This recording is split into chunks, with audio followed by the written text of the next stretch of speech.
전세 사기가 이제는 빌라에서 아파트 전세 사기로 확산이 되고 있습니다. 자, 이거 못 막으면요, 현 정권은 붕괴될 가능성도 있다. 굉장한 위기를 겪을 가능성이 있다고 제가 말씀드리겠습니다. 그리고 또 한 가지, 제가 전 세계 최초로 이 부분에 대한 해결책을 공개하도록 하겠습니다.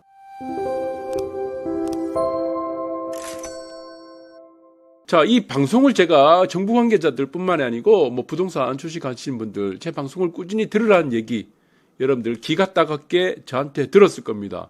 그 이유가 다 있습니다. 네, 여러분들 지금 이전에 우리가 지금 이제 불장이었을 때, 그리고 그 당시에도 말씀드렸죠. 신고가와 미분양이 함께 나타난다. 사람들은 믿질 않았습니다. 정말 신고가와 미분양이 함께 나타났고, 그 미분양은 앞으로 어떻게 된다? 다 말씀드렸죠. 건설사 부도가 나타난다. 이 건설사 부도가 나타난 이후에 무엇이 나타난다? PF 대출뿐만이 아니고 이금융권 파산할 수도 있다. 그리고 맨 마지막에 가는 것이 전세 사기로 나온다. 자, 세입자들이 상당한 고통을 겪을 것이라고 이미 정답지를 1, 2년 전에 다 드렸습니다. 그래서 이 부분을 얘기할 때 정부 관계자들을 꼭 들으라고 제가 말씀드렸습니다. 자, 이 부분이 저는 굉장히 아쉽습니다. 제 방송만 좀 들었으면은 원희룡 장관, 국토부 이런 사람들이 이 부분을 많이 참고해서 정책을 만들었을 건데, 그것을 듣지 않다 보니까, 제 방송을 듣지 않다 보니까 그 타이밍을 놓쳤다. 그래서 많이 아쉽고 저 나름대로 참 마음이 아픕니다. 그래서 지금 누구나 피해자가 될 수 있다. 전국 325만 가구가 지금 해당 사항이 되고 있습니다. 이게 전국에 325만 가구는 여러분들이 어느 정도 큰 규모인지 이게 쉽게 규모 사이즈를 예측이 안 될 겁니다. 그래서 현재는 지금 전세 거주 전국의 15.5%가 이 피해 규모의 눈덩이에 들어가 있고, 근데 이게 문제가 있죠. 실거래가 제가 말씀드렸죠. 이전 시간에도 등기부등본 전입신고, 이게 기본적으로 봐야 되는데 이게 무엇이 있다고 그랬을까? 시차가 있다고 그랬죠. 시차. 사기치기가 너무 좋습니다. 시차가 있으니까 대출과 그리고 전세 계약을 같이 해도 표가 안 납니다. 등기부등본에 표가 납니까? 실거래가 그리고 전입신고 됩니까? 이게 안 되죠. 그래서 노력해도 조직적 전세 사기엔 속수무책이라는 겁니다. 자, 이 부분이 지금 이 사기에 연루되는 너무나 쉽기 때문에, 그리고 이전에 있었던 보이스피싱, 코인 사기, 폰지 사기, 이제는 전부 다 전세 사기로 가고 있다. 사기꾼들이. 이렇게 보시면 될 것 같습니다. 그래서 이제 빌라 보증금만 90조예요. 지금 해당 사항이 지금 빌라에만 있는 것이 아니고 앞으로는 어디까지 연결되겠습니까? 아파트까지 갈 수 있습니다. 아파트까지. 여기서 만약에 아파트까지 전염이 된다 그러면은 대한민국은 정말 한 번도 경험하지 못한 정말 난세가 됩니다. 난세. 이 난세의 영웅이 누가 될까요? 그래서 이거는 제가 다 미리 알려드렸습니다. 이 위기가 이렇게 발생할 것이라고. 네, 그래서 이제 정말 큰 문제는 무엇입니까? 이 빌라 문제만 아니에요. 자, 정말 큰 문제는요, 아파트입니다. 아파트. 이 아파트예요. 여러분들 빌라 같은 경우는 보증금이 그냥 2억에서 3억 정도입니다. 작으면 1억 정도겠죠.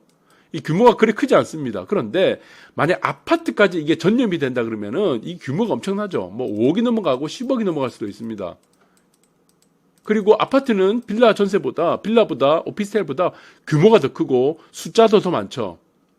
만약에 이 문제가 피해자가 이게 세입자라는 부분이 있다 그러면은, 만약에 세입자가 전세보증보험에 가입했다 그러면은 세입자는 피해를 안 받을 수 있겠죠. 이 보증보험에 만약에 가입이 안 돼 있다 그러면 어떻게 되겠습니까? 세입자가 받지만 만약에 보증보험에 가입이 되어 있다 그러면은 누가 또 피해를 보게 되죠? 보증기금이죠. 보증기관.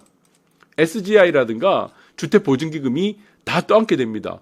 그 돈은 결국엔 누가 어떻게 되죠? 전 국민들이 내야 될 세금으로 메꿔야 된다는 겁니다. 그래서 이거는 끝이 없다는 거예요. 문제가. 자, 이게 왜 이렇게 됐습니까? 대한민국이 언제부터 이렇게 됐나요? 자, 이 모든 문제를 어떤 사람들은 지금 이전 정권이 문정권 때 임대차 3법이라고 얘기하는 사람도 있습니다. 이게 한복을 차지한 게 맞습니다. 이때 전세가율이 굉장히 올랐죠. 4년 후까지 이제 경신이 되다 보니까 한 번에 지금 전세가를 올리다 보니까 이 문제가 됐었고, 이것은 저는 10%밖에 안 된다 봅니다. 10% 문제에. 그럼 진짜 문제의 90%는 누구 때문입니까? 현 정권이에요, 현 정권.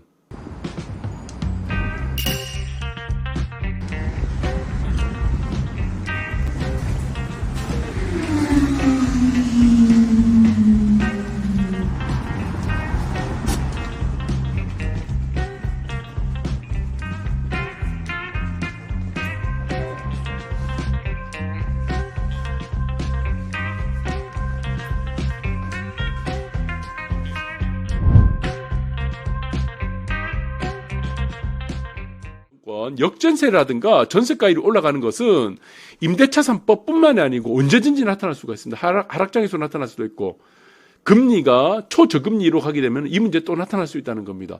이것은 어떤 문제냐? 전세제도라는 구조적인 이유 때문이란 겁니다. 그런데 이것이 왜 지금 현 정권에서 이 90% 잘못이냐면 정책을 잘못 만들었습니다. 정책을. 가장 큰 문제는 정책의 미스다. 이렇게 저는 그렇게 보고 있습니다. 정책을 잘못 만들었기 때문이다. 왜 그렇게 되는가? 자, 그 문제는 지금 작년으로 돌아갑니다. 2022년도 작년입니다. 6월 30일이죠. 자, 이 6월 30일 날, 자, 국토부라든가 금융당국에서 어떻게 만들었냐. DSR 규제 3단계에도 전세 대출은 된다. 전세 대출을 예외로 두버렸습니다. 예외로. 예, 예외 상품이라서 예외를 두버렸죠. 전세 대출은. 이게 가장 큰 문제란 겁니다. 그러니까 이 말이 무엇이냐. 여러분들, 지금 임대인 있습니다. 여러분들 잘 보시기 바랍니다. 맞박에 시시고 임대인이. 지금 임대인 있습니다. 여러분들 잘 보시기 바랍니다. 맞박에 시시고 임대인이 있고 임차인 있죠. 세입자, 임차인이 있습니다. 세입자. 네, 세입자. 이건 임차인이 되겠죠. 네, 임대인은 집주인이 될 겁니다. 자, 그런데 이것을 이분법적으로 생각했습니다. 이분법적. 현 정권에서 그것도. 자, 지금 원희룡 장관이 저는 조금 좀 문제가 있다고 봅니다. 원희룡 장관. 예. 조금 이분이 어떤 색깔을 갖고 있는 건지 모르겠어요. 좀 보수적인 색깔인지 아니면은 뭐 시장 경제라든가 자유시장 경제, 자유민주주의라든가 이런 부분에서 조금 정말 정통적인 사람인지 아닌지 조금 의심스럽습니다. 네, 왜 그러냐면 임대인의 관점하고 임차인의 관점을 똑같이 봐야 됩니다. 이거를. 그런데 지금 보시면은 DSR 규제 3단계에서 전세 대출을 예외로 뒀다는 얘기죠.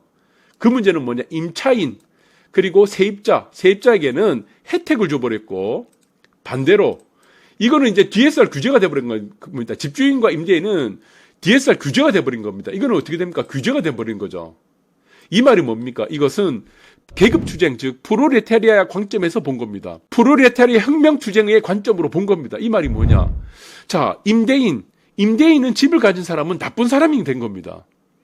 그리고 세입자, 임차인이죠. 이 사람들은 이제 세를 주고 보증금을 들어가는 이 세입자들은 이 사람들은 착한 사람들이다. 가난한 사람들은 무조건 착한 사람이고 집을 갖고 있는 사람들은 나쁜 사람이라는 관점으로 정책을 만들었다는 겁니다. 이게 가장 큰 문제예요. 결론적으로 이건 뭡니까? 이 사회주의 혁명이죠. 공산주의 혁명이에요. 프롤레타리아 혁명이란 겁니다. 이렇게 관점을 보면 안 됩니다. 이거 시장경제 원리에 따라서 시장경제론으로 이 문제를 봐야 되는데 이것은 누구는 착한 사람이고 누구는 나쁜 사람이고 그래서 착한 사람은 혜택을 줘야 되고 나쁜 사람들은 벌을 줘야 되고 규제를 줘야 된다. 이 관점으로 정책을 만들었기 때문에 이 문제가 생긴 겁니다. 그래서 제가 이건 현 정권이 90% 책임을 가진다는 거다. 자, 임대차 3법으로 나타나는 전세가율 상승은 저는 10%밖에 이 문제에서 발생되지 않는다고 보고 있는 겁니다. 오로지 이것은 인재입니다. 인재. 여러분들 그렇게 보시면 돼요. 사람이 만든 정책 때문에 나타나는 문제다. 이렇게 보시면 되는 거죠. 그러니까 결국에는 임대인은 어떻게 됩니까? 규제가 되고 임차인은 무한대로 혜택을 주고 하다 보니까 DSR 규제가 되지 않다 보니까 만기가 되면 어떻게 되겠습니까? 임대인은 돈을 내줘야 되잖아. 대출을 막아놨잖아요. 자, 임차인은 세입자는 무조건 대출을 풀어주니까 무조건 다 대출을 자기의 한도 내에서 능력 밖에 대출을 받게 해주고 임대인은 대출을 못 받게 막아놓는데 어떻게 이걸 해결해 줍니까? 어떻게 돈을 내주게 되는 거예요? 더군다나 집값이 하락할 때는 어떻게 되겠습니까? 네, 이게 다 터집니다. 이게 사기로 연결되는 거예요. 사기란 거는 의도적으로 하는 것 외에도 내가 상황에 따라서 사기가 될 수도 있다는 겁니다. 돈 안 주면 그게 사기지 뭐겠습니까? 그래서 여기 보시면은 이제 내용이 주로 남아있죠. 작년 6월 달입니다. 주거 관련한 일부 대출도 DSR 산정에 포함되지 않는다고 했는데 DSR에 포함되지 않는 게 뭡니까? 전세 대출. 이주비 중도금 대출입니다. 나머지는 어떻게 됐습니까? 전세 대출. 이거는 DSR을 규제를 그냥 때려버린 겁니다. 규제를. 대출을 못 받게 규제를 때려버린 거예요. 여기서 차이가 생긴다는 겁니다. 전세 대출은 이만큼 해주는데 그리고 전세 반환을 해줘야 되는 돈은 요만큼. 어떻게 되겠습니까? 자, 전세 대출 이만큼 받았어. 이거 다 세금으로 나가잖아요. 세금. 집주인이 받아도. 여기 차이가 됩니까? 이게 훨씬 크지. 동등해야 되잖아. 동등이 안 되는 거예요. 터질 수밖에 없는 문제라는 겁니다. 여러분들 잘 아시겠죠? 그리고 전세 보증금 반환 대출. 그래서 여전히 DSR 대상이 된다. 그래서 지금 1월 말에서 1월 30일에서 2월 1일입니다. 이때 제가 방송을 했죠. DSR은 무조건 풀어야 된다고 제가 1월 초부터 계속 말씀드렸습니다. 집에 대해서는 거주에 대해서, 그리고 거주죠. 인간이 살아가야 될, 이거는 의식주라고 그랬습니다. 의식주에다가 DSR을 묶어버리면은 이거는 어떻게, 무슨 사고가 난다고 그랬죠, 사고. 네. 전세 사고 무조건 한다고 그랬습니다, 이때. 그래서 대한민국 이 현 정권이 무너질 수도 있다고 그랬습니다. 대한민국이 잘못하면 이거 무너진다고 그랬어요. 집에 대해서는, 거주에 대해서, 의식주에 대해서는 절대로 선진국처럼 규제를 해서는 안 된다고 그랬습니다. 이거는 묶어야 된다. 묶으려면은 전세 대출을 받는 사람도 묶고, 아니면은 똑같이 집주인도 같이 묶어야 된다는 겁니다. 동등하게 가야 된다는 거죠. 이것은 누구는 착하고 누구는 나쁘기 때문에, 누구는 벌을 줘야 되고 나쁜 사람은 벌을 줘야 되고 세입자는 착하기 때문에 너희들한테 혜택을 줘야 된다. 이 관점으로 가게 되면은 프롤레타리아 혁명 관점으로 가면 안 된다는 겁니다. 계급 투쟁 관점으로 가면 안 된다는 겁니다. 이 문제가. 그래서 이거는 터질 수밖에 없는 문제라는 겁니다. 결국에는 어떻게 되겠습니까? 여러분들 10억짜리가 5억이 됐어요. 이 사람은 기존에 3억이 대출이 있습니다. 그래서 4억을 전세를 놔버렸습니다. 이 사람이. 집은 5억이 돼버렸어. 지금 3억이 대출인 상태에서 이게 대출이 됩니까? 안 되죠. LTV도 이미 안 되는 겁니다. LTV도. DSR도 안 되는 거예요. 아무 의미 없다는 겁니다.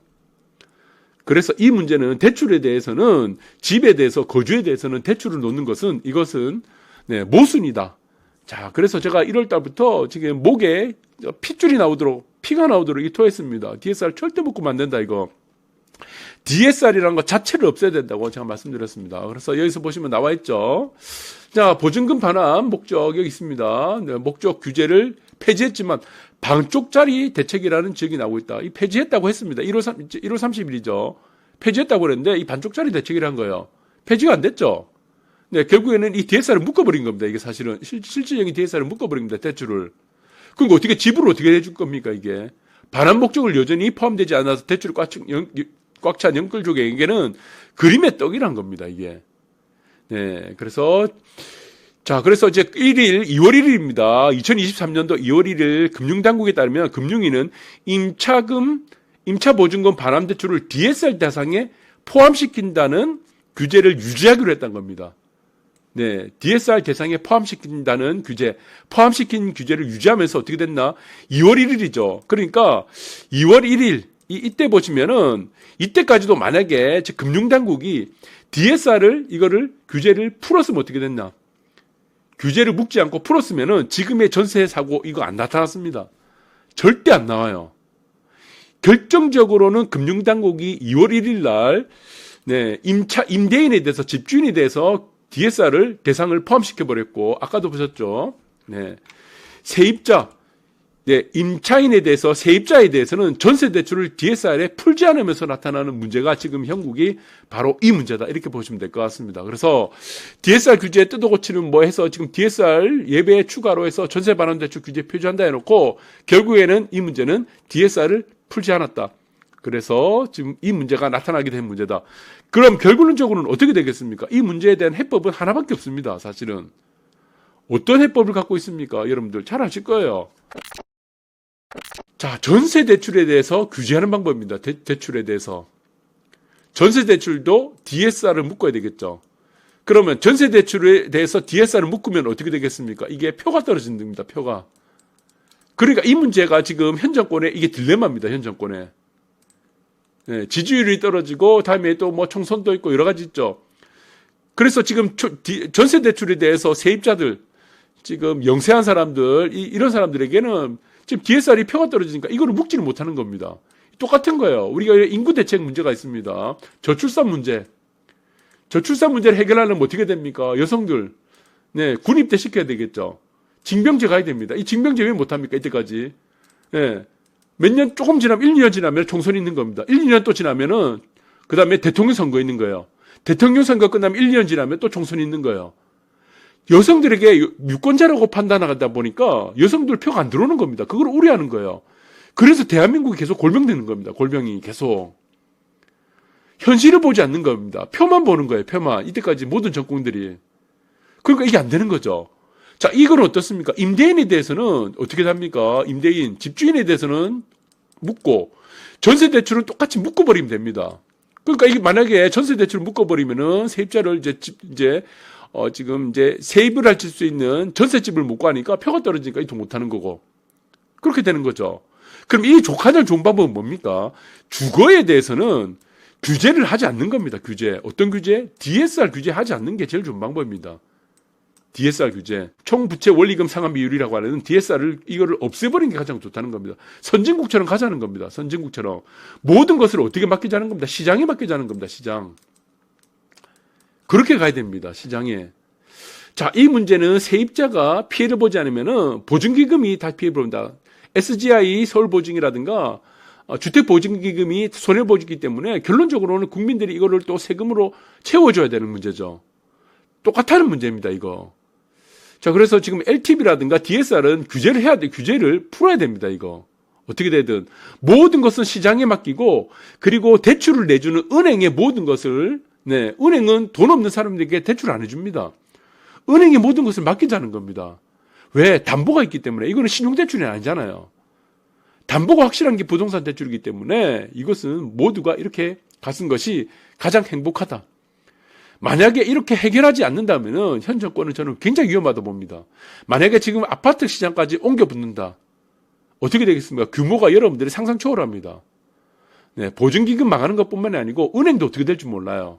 이금융권은 그냥 다 망하는 겁니다. 여러분들 이 문제는 경각심을 갖고 지켜봐야 되는 문제고, 대한민국 국민을 착한 사람, 선한 사람, 악한 사람, 너희들은 나쁜 사람 이렇게 구분을 해서 정책을 혜택을 주고 규제를 주는 정책은 앞으로 절대로 이렇게 만들면 안 됩니다. 모든 것은 어떻게?